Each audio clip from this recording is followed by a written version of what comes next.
Taking the hydraulic pump off on a CA Allis.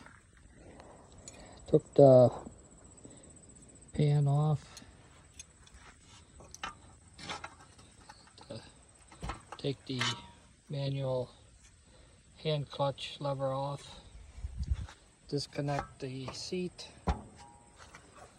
Unbolt the single hydraulic cylinder.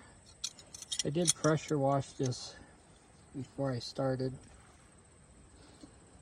This tractor probably sat in the woods for 20 years before I got it.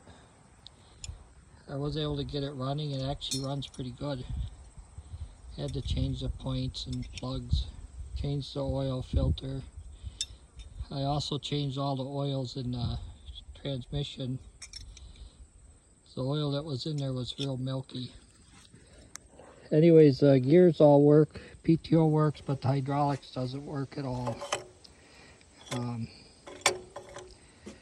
I'm going to take the pump off to see if that's what's wrong with it. There's 2 bolts there on the top,